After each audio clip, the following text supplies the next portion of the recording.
కదా, ఇచ్చేసారు. ఇంకేముంది ఇంకా అందులో. దానికి దీనికి సూపర్ 6కి దీనికి సంబంధం లేదు.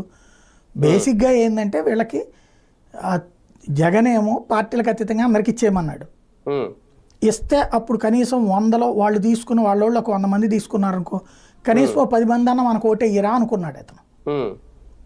అలాగే అన్ని పార్టీల నుంచి వస్తే మనం ఎదిగిపోతాం కదా అనుకున్నాడు. 67 లక్షల పెన్షన్లు ఇస్తే 67 × 2 ఓట్లు మనకు వస్తాయి అనుకున్నాడు. కానీ దెబ్బతిన్నాడు అతను. వీళ్ళు అట్ట అనుకోవట్లే, వీళ్ళకి రాజకీయ అనుభవం బాగా ఎక్కువ ఉంది కదా, కాబట్టి మన వాళ్ళకే ఇచ్చుకోవాలి, ఎదురు వాళ్ళకి ఇవ్వకుండా ఉండాలా, వాళ్ళకి ఇచ్చినా మనకేం ఓటేయరు కదా అనేటటువంటి ఫీలింగ్లో ఉన్నారనుకోండి, మొదట బాగానే ఉంటుంది, తర్వాత రోజుల్లో చర్చ పెరుగుతుంది, రచ్చ నడుస్తుంది. కానీ ఒకటి సార్, ఈ సర్వే పేరుతో ఒక అంశం అయితే జరుగుతుంది గ్రౌండ్ లెవెల్లో. ఇప్పుడు ఆధార్ కార్డు అడగడంతో పాటు pan card Aadhaar card link చేసుకోమని చెప్తున్నారంట సచివాలయంలో. ఇప్పుడు చాలా మందికి, అంటే అది లింక్ చేయడం తప్పని కాదు నా ఉద్దేశం, ఈ పింఛన్లు తీసుకునే వృద్ధులకు కానీ కొంతమంది చాలా మందికి పాన్ కార్డు అనేది ఎంతవరకు లేదు, దాని అవసరం కూడా రాలేదు. ఇప్పుడు దానికోసం మళ్ళీ పాన్ కార్డు అప్లై చేసుకుంటున్నారు.